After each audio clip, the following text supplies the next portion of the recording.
বাংলাদেশে যিনি দায়িত্বে আছেন প্রফেসর ডক্টর মোহাম্মদ ইউনূস, দুইটা নবীর নাম নিয়ে বসে আছেন, মোহাম্মদ আর ইউনূস। দুই নবীর নাম আপনার। আমরা চাই আপনার বিবেক আপনি কাজে লাগাবেন। বিবেক বহির্ভূত কোন কাজ যদি এই দেশে আপনি থাকতে চালু হয়ে যায়, তাহলে আল্লাহ কিন্তু ভুল সিদ্ধান্ত চাপিয়ে দেবে। হাসিনা পালিয়েছে, ওর বিচারপতি পালিয়েছে, মামলার আয়ু পালিয়েছে, সাক্ষীরা পালিয়েছে, তাহলে এটিএম আজহারুল ইসলাম এখনো কেন জেলখানায় আছে? এটা তো বিবেকে মেনে নেয় না। কথা বলেন না কেন? আমরা চাই আজহার সাহেবকে পরশুদিন বৃহস্পতিবারে ওনার আবার আরেকটা ডেট আছে, এই ডেটে যেন আর কোনো বাঙালিকে হাইকোর্ট দেখানো না হয়। আমরা এই মাজলুম মানুষটার মুক্তি চাই। আপনারা চান না? কারা চান দেখে? লিল্লাহে তাকবীর।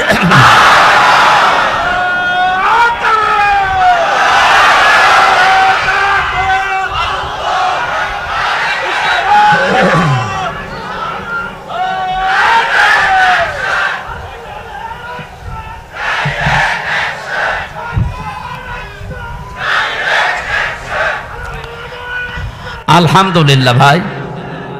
না, আমরা কারো পক্ষে বিপক্ষে আপনি যদি মনে করেন যা উনি পক্ষে বলছে বিপক্ষে না, উনি একজন মাজলুম মানুষ। ওনার সাক্ষী দেখেছে কেউ 6 কিলোমিটার দূরে, কেউ 3.5 কিলোমিটার, কেউ 3 কিলোমিটার। ও কি দিয়ে দেখলো?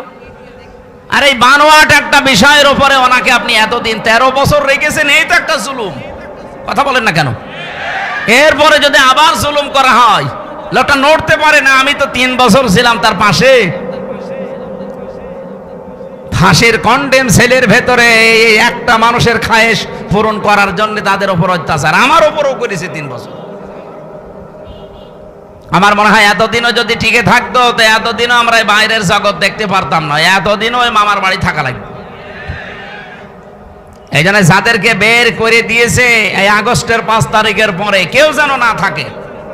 অনেকে তারেক জিয়া বের হয়েছে, তারেক জিয়ার বউ এবং তার মা সবাই যখন খালাস পেয়েছে বলছে এনাদের খালাস দেওয়া ঠিক হয়নি, কারণ এনারা সাজার আসামি ছিল। আরে ভাই, সাজা যে দিয়েছে কি সাজা বলে? এ তো সব বানানো। আর আমি নিজে যেহেতু ভিকটিম, আমি তো নিজে টের পেয়েছি আমার উপরে যে মামলা ছিল পুরাটা বানোয়াট, মিথ্যা। এই জন্য 15.5 বছরে রাজনৈতিক যত মামলা হয়েছে সব মিথ্যার বানোয়াট। এদের মামলাও মিথ্যা, সাক্ষীও মিথ্যা। আমার 4 জন সাক্ষী কুষ্টিয়া থেকে নিয়ে গিয়েছিল, জীবনে তাদের আমি চিনি না। আমি এই আগস্টের 5 তারিখের পরে যেহেতু তারা ভয়ে ভয়ে আছে, একদিন যেয়ে বললাম ভাই কি সত্যি করে বলেন? আচ্ছা, পুলিশ এসে একদিন রাতের বেলা আমাকে বলছে সাক্ষী যদি না দাও তোমার নামে মামলা দেব। এই হচ্ছে দেশের অবস্থা। এরকম মামলায় যদি আমি এখন শুধু জামিন না, আমি পুরা খারিজ হয়ে গেছে আমার মামলা। আমারটা যেমন আমি ন্যায় বিচার পেয়েছি, আমি চাই আজহার সাহেব ন্যায় বিচার পাবে বৃহস্পতিবারে। কেউ কোনো তাল বাহানা করলে, বিবেক যদি আপনার কাজে না লাগে, এমন ভুল সিদ্ধান্ত চেপে বসবে না দেশের ওপরে, শেষে সামাল দিতে পারবেন না। কারণ দেওয়ালে পিঠ থেকে গেলে তখন আর দিকটা ঠিক থাকে না। কথা বলেন না কেন? কত মানুষ এখন খুশি আছে। আপনি কার খুশির জন্য এগুলো করছেন? অনেকে করছে, আমরা জানি। এই জন্য আমরা কোন বিবেক বহির্ভূত কাজ করতে চাই। আলহামদুলিল্লাহি রাব্বিল মাশরিকাইনি ওয়া রাব্বিল মাগরিবাইন খাসসানা বিত-তাকরীমি বাইনাল হায়াওয়ান ওয়া নাশহাদু আল্লা ইলাহা ইল্লাল্লাহু ওয়াহদাহু লা শারীকা লাহু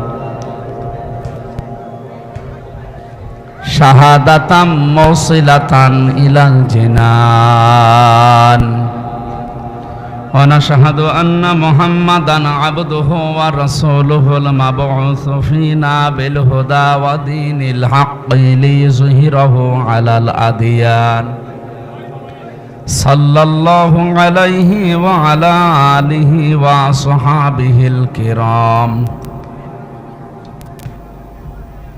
মা দামাশ শামসু ওয়াল কমারু বিজিরিয়ান والنجم والشجر يسجدان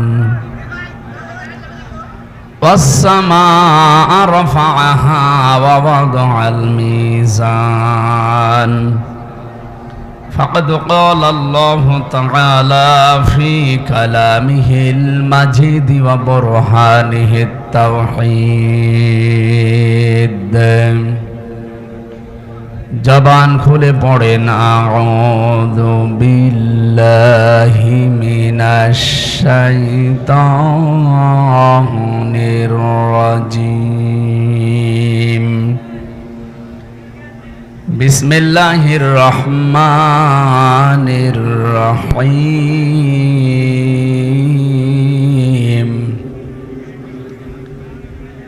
والسابقون الأولون من المهاجرين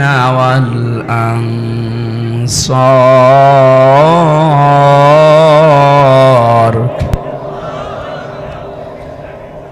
من المهاجرين والأنصار والذين اتبعوهم بإحسان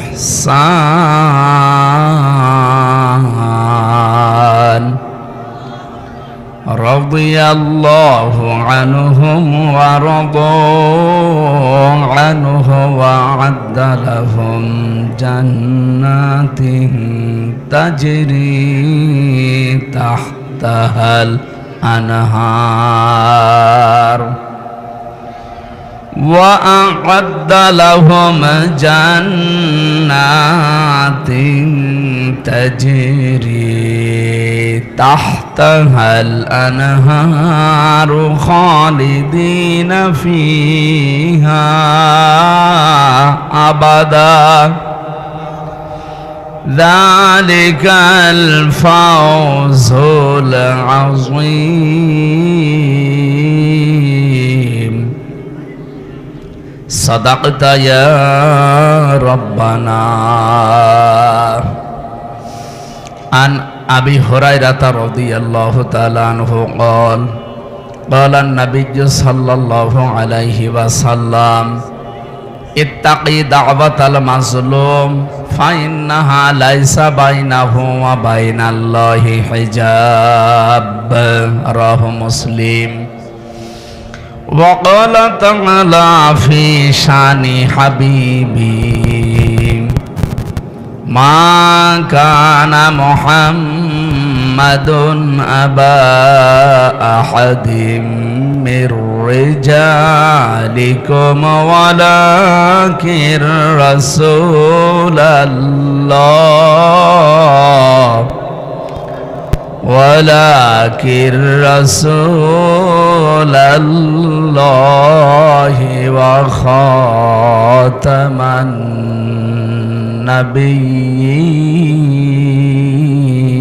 النبيين اللهم صل على سيدنا مولانا محمد وعلى آل سيدنا مولانا محمد اللهم صل على محمد وآله وأصحابه وبارك وسلم سبحانك لا علم لنا إلا ما علمتنا إنك أنت العليم الحكيم এটা রাজশাহী জেলার চন্দ্রিমা খড়খড়ি নারিকেল বাড়িয়া কেচুয়াতুল কেন্দ্রীয় ঈদগাহ ময়দানে কেন্দ্রীয় ঈদগাহ কমিটির উদ্যোগে সপ্তম বাৎসরিক তাফসীরুল কোরআন মাহফিলের স্বনামধন্য সভাপতি জনাব এস.এম. ওমর ফারুক, প্রধান অতিথি বাংলাদেশ জামাত ইসলামী কর্তৃক মনোনীত পবা মোহনপুর এ আসনের সম্মানিত নমিনি অধ্যাপক মোহাম্মদ আবুল কালাম আজাদ আতালাল্লাহু উমরাহু ওয়া বারাকাল্লাহু ফি হায়াতি আমিন। এতক্ষণ যারা আলোচনা রাখলেন আপনাদের এলাকার সন্তান মাওলানা রেজাউল ইসলাম উজ্জ্বল, মাওলানা হোসাইন মাহফুজ, হাফেজ মাওলানা আব্দুর রশিদ, বিশেষ অতিথি অনেক মানুষের নাম দিয়েছেন। যেহেতু আজকে সময় কম তো একবারে দোয়া করছি ওয়ারাফা'না লাকা যিকরাক, এদের মর্যাদা সম্মান যেন আল্লাহ দুনিয়া আখিরাতে আরো বাড়িয়ে দেয়। তো মর্যাদা সে আল্লাহ বাড়াবে, আমার তো ভেতরে কোনো কিছু থাকা লাগবে নাকি? আমার ভেতরে কিছু নেই, আন্দাজে আল্লাহ মর্যাদা বাড়াবে? হ্যাঁ, মর্যাদা সম্মান আল্লাহ নিজের জন্য, রাসূলের জন্য, আর ঈমানদার যারা তাদের জন্য। আলিল্লাহিল ইজ্জাতু ওয়া লিরাসূলিহি ওয়া লিল মুমিনিনা ওয়ালাকিন্নাল মুনাফিকিনা লা ইয়ালামুন। ইজ্জত, সম্মান, মর্যাদা আমি আল্লাহ এটা রেখেছি, নির্ধারিত করে দিয়েছে আমার নিজের জন্য, আমার রাসূলুল্লাহর জন্য। আর 2 নম্বরে, 3 নম্বরে যারা পৃথিবীতে ঈমান আনে তাদের জন্য। সুতরাং যাদের ঈমান আছে এদের মর্যাদা যেন আল্লাহ আরো বাড়িয়ে দেয়। ঈমানে যাদের ভেজাল আছে এটা যেন ভেজাল মুক্ত হয়। ভেজাল ঈমানদার দেশে নেই, আছে। এখন অনেক মানুষ কিন্তু ধরা পড়ে যাবে, যেহেতু আমরা সম্মান কামনা করেছি শুধু দুনিয়া না, উভয় জগতে। ঈমানদারদের ভেতরে আমরা এমনও ঈমানদার আছি শুধু এই জগৎ বিশ্বাস করি, আর একটা যে জগৎ আছে ওটার বিশ্বাস আমাদের অনেকের নেই। তা আমি উভয় জগতের সম্মান কামনা করি, তো দোয়া কবুল হবে না? দোয়া কবুল হওয়ার জন্য সিস্টেম লাগে। এই জন্য যারা উভয় জগতে বিশ্বাসী, এইরকম মানুষ যারা এখানে এসেছেন, আল্লাহ পাক দুনিয়া আখেরাত মিলে তাদের মর্যাদা সম্মান আমরা চাই যেন আরো বেড়ে যায়। যে আয়াত দিয়ে সম্মানের কথা জানালাম, এই আয়াতটা পরিচিত না অনেকের? সূরা আলাম নাশরার ভেতরে আছে 4 নম্বর আয়াত, ওয়ারফা'না লাকা যিকরাক। যদিও এই লাকা দিয়ে বিশ্বনবী মুহাম্মদুর রাসূলুল্লাহকে আল্লাহ উদ্দেশ্য করে জানিয়েছেন, হে নবী, আমি কি আপনার নামকে, সম্মান মর্যাদাকে উপরে তুলি নাই? কত উপরে তুলেছি! আমার নাম যেখানে, সেখানে আপনার নাম আমি লিখে দিয়েছি। আমাদের আদি পিতা হযরত আদম আলাইহিস সালাম, আপনারা জানেন, এই পৃথিবীতে 350 বছর পর্যন্ত তিনি কেঁদেছিলেন, তো মাপ পাননি। তিনি যখন 350 বছর পরে বললেন, আল্লাহ মুহাম্মদুর রাসূলুল্লাহর ওসিলায় আমাকে মাফ করে দাও, আল্লাহ মাফ করে দিয়েছিলেন। কিন্তু প্রশ্ন করেছিলেন যে এই নাম তুমি জানলে কি করে, কোথায় পেয়েছো এই নাম?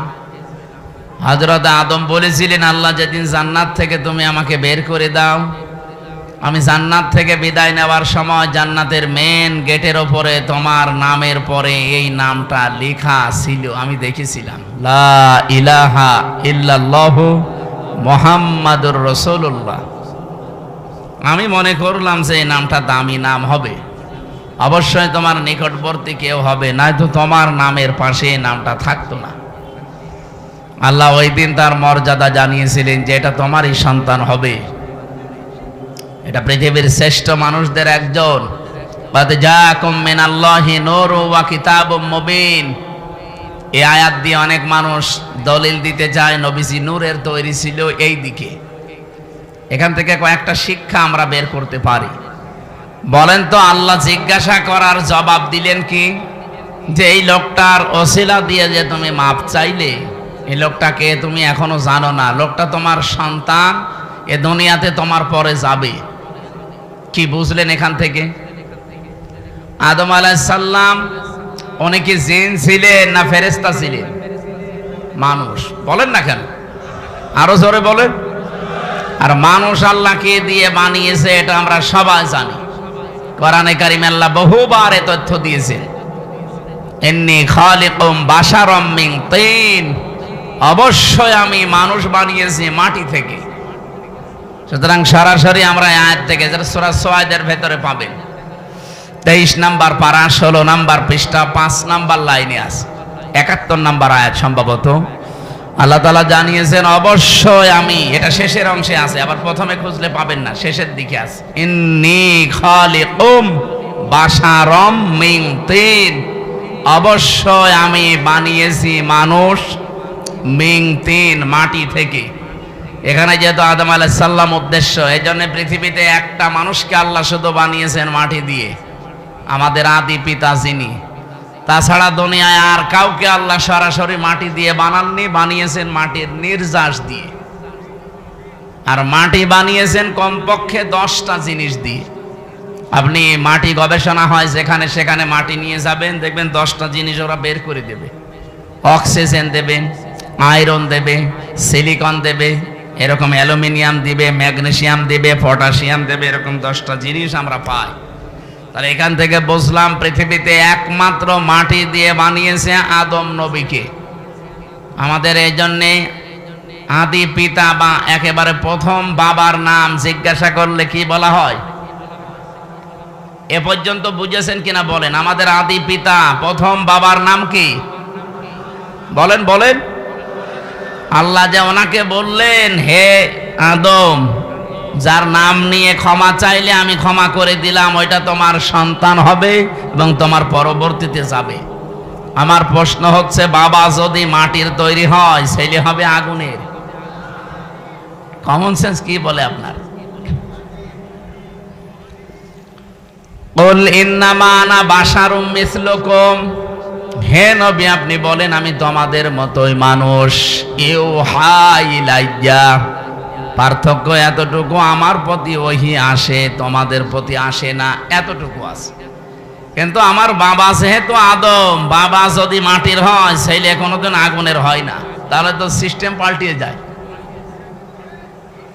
প্রথম এই কথা থেকে এই তথ্য নেওয়ার পরেও কিছু মানুষ, আমি যে আয়াত পড়লাম, কদ জাআকুম মিনাল্লাহি নূরু ওয়া কিতাবুম মুবিন, এই আয়াত দিয়ে দলিল দিতে যায়। বিশেষ করে এটা চট্টগ্রাম বিভাগে, সিলেট বিভাগে, এগুলো তারা যারা গরম সুন্নি ঠান্ডা সুন্নি, এরা এই আয়াতটা নিয়ে আসতে চায়।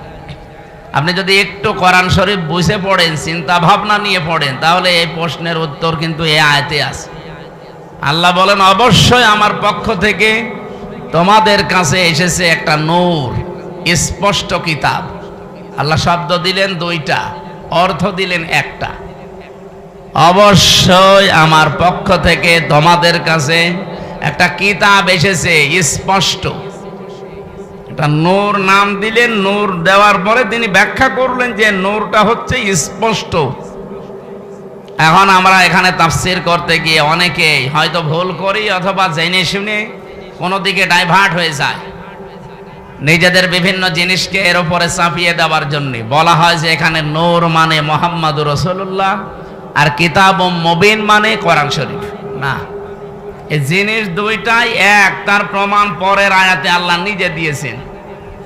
এটা সূরা মায়েদার 15 নম্বর আয়াত। এর পরের আয়াতে দেখেন, দুইটা জিনিস এসে এক, তার প্রমাণ আল্লাহ দিচ্ছেন। এদিকে তাকান, আল্লাহ পাক বলেন, ইয়াহদি বিহিল্লাহ, এইটার দ্বারাই আমি হেদায়েত করি, পথ দেখাই। যেহেতু আল্লাহ এখানে ইয়াহদি বিহি, এই শব্দটা আল্লাহ বহু বচন দেননি, দ্বিবচন দেননি, এক বচন দিয়েছেন। মুফাসসিরিন ইকরাম, আমি যত তাফসীর পড়েছি, সব মুফাসসির এই বিহি দিয়ে ওই আগের দুইটা নাম একটা জিনিস, এইটাই বুঝিয়েছেন। আল্লাহ বলেন, আমার পক্ষ থেকে অবশ্যই তোমাদের কাছে নূর যাবে, স্পষ্ট কিতাব যাবে। তাহলে নূরও যা, স্পষ্ট কিতাবও তা, তার নাম কোরআন শরীফ। তার নাম কি? বলেন বলেন। এতটুকু শেষ করেননি আল্লাহ, এ পর্যন্ত বললে আমাদের বিভ্রান্ত হওয়ার সম্ভাবনা থাকতো। এই জন্য আল্লাহ ব্যাখ্যা করছেন, ইয়াহদি বিহিল্লাহ। এখানে ফাইল কর্তা সরাসরি আল্লাহ নিজে। আল্লাহ বলেন, আমি এইটার দ্বারাই হেদায়েত করি। আর আমরা সবাই জানি পৃথিবীতে হেদায়েত দেওয়ার একচ্ছত্র মালিকানা কোরআনের। না মানে আল্লাহ মানে কি? আল্লাহর কথাই তো কোরআন। এই পৃথিবীতে কোরআনকে আল্লাহ হেদায়েত দেওয়ার মতো ক্ষমতা দিয়েছেন, তাছাড়া আর কাউকে দেয়নি। এমনকি নবীজির হাতে আল্লাহ হেদায়েত ছেড়ে দেয়নি। যদি থাকতো নবী নিজের চাচাকে দিত। শুধুমাত্র হেদায়েত দেওয়ার ক্ষমতা আছে কার? আরে কোরআন শরীফ কার? এই জন্য যালিকাল কিতাবু লা রাইবা ফি, এই যে কিতাবের আগে আলিফ লাম দিয়ে আল্লাহ নির্দিষ্ট করে দিয়েছেন, একটাই মাত্র কিতাব দুনিয়ায় পাঠালাম যেটা মানুষকে হেদায়েত দিতে পারে। এবার আসেন আমরা মূল কথায় যাইতে চাই। যেহেতু পৃথিবীর একখানা কিতাব আছে মানুষকে হেদায়েত দিতে পারে, আর কেউ পারে না, সেই হিসাবে আল্লাহ কিতাবের নাম এখানে নূর বলার পরে আবার উল্লেখ করেছেন, ওয়া কিতাবুম মুবিন। ওই নূরটাই হচ্ছে স্পষ্ট কিতাব। পরা কোরআন শরীফে তাফসিরে এটা হচ্ছে মাযহারির ভেতরে আছে 55টা নাম পাবেন আপনি কোরআনের। 55টার ভেতরে 5 নাম্বার নাম আপনি এইটা পাবেন। আমি 55টায় নাম পড়ে দেখেছিলাম। কোরআনের নাম হচ্ছে আল কোরআন, আল ফুরকান, আল কিতাব, আন নূর, আত তানজিল। এভাবে একটা একটা করে আপনি নাম পাবেন 55টা। যেহেতু কোরআনের নাম আমার আল্লাহ নিজে নূর দিয়েছেন, আর এই কোরআনের বরকত অথবা এই কোরআনের পরিস্থিতি আমাদের কাছে আরো স্পষ্ট করার জন্য পরবর্তী শব্দে আল্লাহ কিতাবুম মুবিন লাগিয়েছেন। আমাদের রাজশাহী, খুলনা, রংপুর এই সমস্ত বিভাগে যেহেতু সমস্যা একটু কম এই শব্দ নিয়ে, তারপরেও স্পষ্ট করছি নবীজি নূরের তৈরি বললে তার সম্মান বাড়ে না, আরো কমে যায়। বাবা সেইটার আপনি সন্তানকে ওইটা বলে চালাবেন। বিশ্বনবী মুহাম্মদ রাসূলুল্লাহ, এখান থেকে আপনি প্রমাণ আজকে পেলেন। ইয়াহদি বিহিল্লাহ, এই বিহি 1 বছর। এজন্য পৃথিবীতে কোরআন শরীফ হচ্ছে নূর, আর মুহাম্মদ রাসূলুল্লাহকে আল্লাহ নূর দিয়ে বানিয়েছেন। এই আয়াত দিয়ে দলিল দিয়ে আপনি একটা পাগল। তাহলে বিহি আল্লাহ দিত না, বিহি মা দিত, যে নবীজি এবং কোরআন শরীফ এই দুইটা দিয়ে আমি হেদায়েত দান করি। বিহি মা দিল না কেন? আমি আলেমদেরকে বলছি যারা একটু লেখাপড়া করেন, এই আয়াতটা নিয়ে বাড়ি যারা চিন্তা ভাবনা করবেন। আমার তো মাথা ছোট, ভুল হতে পারে। যাদের মাথা বড় বড় আছে, এই বড় মাথায় আরো এই যে এক হুজুর বসে আছে না, কি যেন গোলাম রব্বারে, কি মাথা দেখেছেন? আমার মনে হয় 2 মাথা মিলে ওনার মতো হবে না। তো ওনার মতো বড় বড় মাথা যাদের, তারা যেন আরো একটু চিন্তা ভাবনা করে। বিহি আর বিহিমা, ইহদি বিহিল্লাহ মানিত্তাবা রিদওয়ানাহু সুবুলাস সালামি ওয়া ইখরিজুহুম মিনাজ যুলুমাতি ইলান নূর। আল্লাহ পাক বলেন এইটার দ্বারাই আমি হেদায়েত করি। এইটা মানে এখানে 1 বছর কোরআন।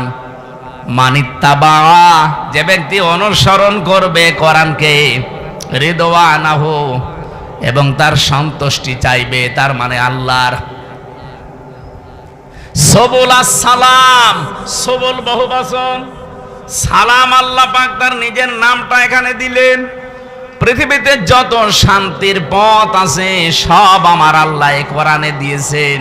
এই শান্তির পথ আমার আল্লাহ তাকে নসিব করবেন যদি এটার অনুসরণ করা হয়। ইখরিজুহুম, তিনি বের করবেন তোমাদেরকে। ইখরিজুহুম দিয়েছেন, তিনি বের করবেন তোমাদেরকে মিনাজ যুলুমাতি ইলান নূর, অন্ধকার থেকে আলোর দিকে। আর যেটা দিয়ে তিনি বের করবেন তার নাম যেহেতু নূর, আমরা বলি কোরআন। নাম কি? আমার মনে হয় এই প্রশ্নের উত্তর আর দেওয়ার দরকার নেই, আপনি স্পষ্ট হয়ে গেছেন। যে কথা বলতে চাই এখান থেকে, মুহাম্মদুর রাসূলুল্লাহর নাম নিয়ে হযরতে আদম নবী 1 দিন 2 দিন না 300 বছর খণ্ডন করেও মাপ পাননি।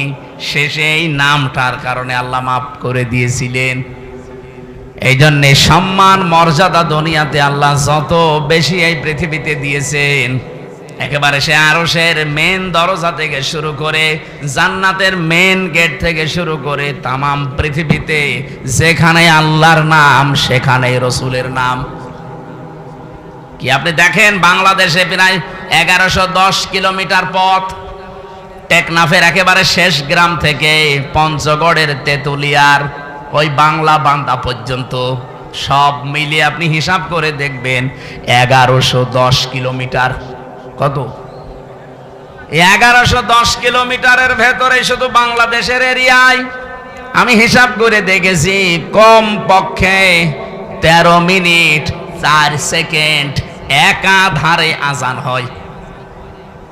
আমার ভাইরা, টেকনাফের একেবারে শেষ গ্রাম থেকে যখন আজান আরম্ভ হয়, এরপরে হয়তো আসবে বখিয়া, এরপরে চট্টগ্রাম, এরপরে বান্দরবন, এভাবে একটা একটা করে আপনি আস্তে আস্তে দেখবেন টেকনাফ থেকে একেবারে তেতুলিয়ার বাংলা বান্দা পর্যন্ত 0 পয়েন্ট পুরা একাধারে 13 মিনিট 4 সেকেন্ড আজান হতে আছে, 1 সেকেন্ডও বাদ নেই। যেখানে আল্লাহর নাম উচ্চারণ হবে আশহাদু আল্লা ইলাহা ইল্লাল্লাহ, মুয়াজ্জিন সঙ্গে সঙ্গে বলবে আশহাদু আন্না মুহাম্মাদুর রাসূলুল্লাহ। বলবে না? আল্লাহ বলেন রাফা'না লাকা যিকরাক, আমার নাম সেখানে আমি আপনার নাম ওই জায়গায় উপরে তুলে দিয়েছি। আমার নামকে ডাকার পরে অনায়াসেই মানুষ দেখবেন আপনার নামটা উচ্চারণ করবে। এই জন্যে সম্মান, মর্যাদা, উচ্চতা এটা আমার জন্যে, আমার রাসূলের জন্যে, আর যারা ঈমান এনেছে তাদের জন্যে। সুতরাং সম্মান মর্যাদা যাদের কামনা করেছি, আল্লাহ যেন উভয় জগতে তাদের ঈমানের উপরে টিকে থাকার তৌফিক দেন। বলেন আমিন। অনেক মানুষ হয়তো টিকে থাকে, মরণের সময় এলোমেলো হয়ে যায়। কি এলোমেলো হয়ে যায় না? আজরাইলকে দেখার পরে হয়তো পাল্টিয়ে যায় না। আমরা চাই এই গুরুত্বপূর্ণ সময়েও তাদের ঈমান যেন টিকে থাকে। বলেন আমিন। দল, মত, জাতি, বর্ণ, ধর্ম নির্বিশেষে আজকের এই অনুষ্ঠান, এটা কি শুধু মুসলমানদের না? হাদা বায়ানুল লিন্নাস হুদাল লিন্নাস, মানুষ পদবাচ্চা আমরা যারা বিবেচিত সবার জন্য আল্লাহ আজকের এই অনুষ্ঠানটা কবুল করেছেন। কারণ আমরা মানুষ। কোরআন শরীফ যেহেতু সবার জন্য, যারা মানুষ তাদের জন্য। শুধু মুসলমান যারা দাবি করে কোরআন কি শুধু তাদের? অন্যান্য ধর্মে যারা আছে তারা হয়তো তাদের ধর্মীয় গ্রন্থ, পুরোহিত, ঠাকুর এবং তাদের ধর্মগুরু যারা, তারা খাড়া কেউ পড়তে পারে না। কোরআন শরীফ আল্লাহ ওইভাবে দেয়নি। এই জন্যে বাংলাদেশে আজ 54 বছর এখনো পর্যন্ত কোনো দাঙ্গা হয়নি। কারণ কোরআন আমরা মনে করি এটা মুসলমানদের জন্য না, এটা সবার জন্য। আর বিশ্বের অন্যান্য দেশে, বিভিন্ন দেশে আমরা দেখি এখনো দাঙ্গা চলছে। অলরেডি ভারতে দাঙ্গা আরম্ভ হয়ে গেছে।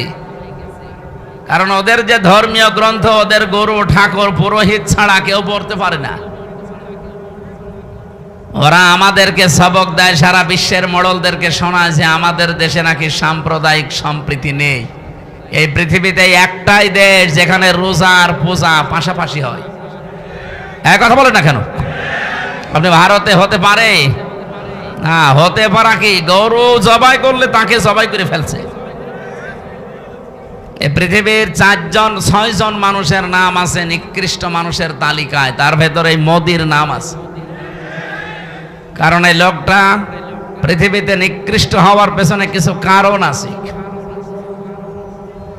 কয়েকদিন আগে আপনারা দেখেছেন গোবিন্দ পরামানিক, বাংলাদেশের একজন হিন্দু মহাজোটের মহাসচিব গোবিন্দ চন্দ্র পরামানিক, এই লোকটা জানিয়েছে যে তামাম দুনিয়ার হিন্দুদেরকে আমি আহ্বান জানাচ্ছি যে এই মাতাল মোদিকে থামান। কারণ একটা মাতাল, এই মাতালি করে যা আরম্ভ করেছে, কিছুদিন পরে পৃথিবীতে বসবাসের অযোগ্য হয়ে পড়বে। আপনি কি মনে করছেন দাঙ্গা শুধু ভারতে থাকবে? এই বাতাস বাংলাদেশে ঢুকলো বলি। কারণ বাতাস ঢুকতে তো আর কোনো কিছু বাধা প্রাপ্ত হয় না, ও কাটা তার পার হয়ে চলে আসবে। এই জন্য আমরা চাচ্ছি এই মাতাল লোকটা যেন থেমে যায়। যদি থামতে না চায়, ওকে থামানোর ব্যবস্থা করা দরকার। বিশ্বের 257টা দেশ, সবাইকে আহ্বান জানাই, কে কোন ধর্ম মানেন ওটা আপনার ব্যাপার, কিন্তু আমরা চাই এই লোকটাকে, এবং ইসরায়েলের এই আর এক কোলাঙ্গার আছে ওর দোস্ত, এই লোকটাকেও যেন থামানো হয়। এদের এই ভুল সিদ্ধান্তগুলোর কারণে আগামীর পৃথিবী বসবাসের অযোগ্য হয়ে পড়ছে। আজকে ইসরায়েলে যে ভূমিকম্প হয়েছে আপনি দেখেছেন, এই লোকটার, এই নেতানিয়াহুর মানামি এই লোকটার শুধু একটা অবৈধ চিন্তা ভাবনার কারণে। 1500 বছর আগে সূরা ইউনূসের 100 নম্বর আয়াতের ভেতরে শেষের দিকে পাবেন এটা। আল্লাহ আমার এইটাই জানিয়েছেন, ওয়া ইয়াজআলুর রিজসা আলাল্লাযীনা লা ইয়াকিলুন। এই পৃথিবীতে কেউ যদি ভুল সিদ্ধান্ত নেয়, কেউ যদি তার বিবেকটা কাজে না লাগায়, তাহলে ভুল সিদ্ধান্ত আল্লাহ তার উপরে চাপিয়ে দেয়। নেতানিয়াহু নামে এই লোকটা, পৃথিবীর এই নিকৃষ্ট মানুষটা, নরেন্দ্র মোদী নামে এই পৃথিবীর নিকৃষ্ট মানুষটা, এবং আমার দেশে যিনি পালিয়েছেন ওইটাও, এগুলোর ভুল সিদ্ধান্ত নেওয়ার কারণে এদের বিবেকটা কাজে লাগে নাই, এই জন্য আল্লাহ তাদের উপরে ভুল বিষয়গুলো চাপিয়ে দিয়েছিলেন। ওয়াজাআলুর রিজসা আলাল্লাযিনা লা ইয়াকিলুন, যারা তাদের বিবেক বুদ্ধি কমন সেন্স কাজে লাগায় না, তখন আল্লাহ তার উপরে ভুল বিষয়গুলো চাপিয়ে দেয়। এটা চাপিয়ে আপনি আজকে করলেন ইসরায়েলের যে দাবানল জ্বলছে, 108টা থেকে 112টার নাম শুনলাম আমরা। এত বড় বড় উন্নত মেশিন তারা সেট করেছে, পানি দিচ্ছে, স্প্রে দিচ্ছে, ঔষধ দিচ্ছে, কিন্তু যত দেয় আগুন তত জ্বলে। কারণ এই আগুন তো আর হামসা লাগায়নি, আগুন লাগিয়েছে কে? আরো জোরে বলেন কে? আপনি কি করবেন এখন? দাবানল, এরপরে আবার ভূমিকম্প। এ ভুল সিদ্ধান্ত যদি আপনি না নিতেন, আপনি বলা তো ঠিক না, ওরে শয়তান বলা দরকার। এই শয়তান যদি এ ভুল সিদ্ধান্তটা না নিত, তাহলে আমার মনে হয় এই পৃথিবীতে এই বিপর্যয়টা নেমে আসতো না। এই জন্য ভুল যারা সিদ্ধান্ত চাপিয়ে দিচ্ছেন, আল্লাহ এমনি না, ভুল বিষয়গুলো আল্লাহ চাপিয়ে দেবেন যদি বিবেককে কাজে না লাগান। আজ নেতানিয়াহুর কারণে তাদের দেশটা ধ্বংস হয়ে যাচ্ছে। আমার মনে হয় এভাবে যদি আর মাত্র 8-10 দিন চলতে থাকে দাবানলটা আর এই ভূমিকম্প, দেখবেন বিশ্বের মানচিত্র থেকে অভিশপ্ত রাষ্ট্র এই ইহুদিরা, এই ইসরায়েল আর থাকবে না। ঠিক ওর বন্ধু যেহেতু এটা ও যা আরম্ভ করেছে, তার বিবেক কাজ করছে না। আজ আমি কালকে কয়েকটা ইন্টারন্যাশনাল রিপোর্ট পেয়েছি, আন্তর্জাতিক, আপনার মাথা খারাপ হয়ে যাবে। এই যে আজ 9 মাস চলছে হাসিনা পালিয়ে যাওয়ার, এই 9টা মাসইও বারবার চেষ্টা চালিয়েছে এই দেশে যেন অন্তত বিডিআর হত্যা আর শাপলা চত্বরে হেফাজত হত্যার বিচার কেউ যেন না তোলে। কারণ ও ভালো করে জানে যে দুইটা ঘটনা একেবারে ডাইরেক্ট ঘটিয়েছে মোদি। এখন সব প্রমাণ একেবারে হাতে নাতে ধরা পড়ছে। দিগন্ত টেলিভিশন এমনি বন্ধ করে নাই, ইসলামী টেলিভিশন এমনি বন্ধ করে নাই, কারণ এদের কাছে সব ভিডিও ফুটেজগুলো এখনো আছে, এখন তারা সব ছাড়তেছে। সাগর রনিয়েত্তি এমনি হত্যা হয় নাই, বহু রিপোর্ট তাদের কাছে গোপন বিষয় ছিল, ওদেরকে একটু সাহায্য করেছে, তাকেও দুনিয়া থেকে বিদায় করে দিয়েছে। এখন রিপোর্টগুলো যেহেতু হাওয়ায় ভেসে বেড়াচ্ছে, আর বিশ্বের আন্তর্জাতিক মহল যারা, তারা আমাদের চাইতে আপনাদের চাইতে অনেক চালাক। আমি রিমান্ডে গিয়ে তা টের পেয়েছিলাম, ওই 10 দিনে বহু কিছু দেখেছি। ইসরায়েল থেকে যে উন্নত প্রযুক্তির মেশিন তারা নিয়ে এসেছে, আপনি পায়খানার ভেতরে কি করেন ওইটা ওরা দেখতে পায়। এই যে আগস্টের 5 তারিখের পরে বিভিন্ন জায়গায় চাঁদাবাজি আরম্ভ হয়েছিল, এলাকায় হয়েছে কি আমি জানি না। ওই যে নারায়ণগঞ্জে বন্দরে রাত 2টার সময় গেছে চাঁদা চাইতে, পরে ধরা পড়ে গেছে। ও বলছে আমি রাত 2টার সময় আসলাম, তারপরও ধরে ফেললো। আরে ভাই, রাত 2টা, আপনি বাড়ির ভেতরে বসে বসে কি চিন্তা ভাবনা করছেন, কোন দিকে তাকিয়ে আছেন? ওরা ওই বসে বসে ডিবি অফিসে দেখতে পায়। এমন মেশিন নিয়ে এসেছিল। আমারে ধরা পড়ার পরের দিন 20 সালের শেষের দিকে, 21 সালে তো আমারে ধরেছে। যেই দিন ধরেছে ওই দিনই আমার নাম্বার, সেখানে যার আত্মীয় স্বজন সবগুলো ট্যাগ করা, কে কোথায় কি আমার পক্ষে বিপক্ষে বলছে সব ওরা আমাকে শোনাচ্ছে।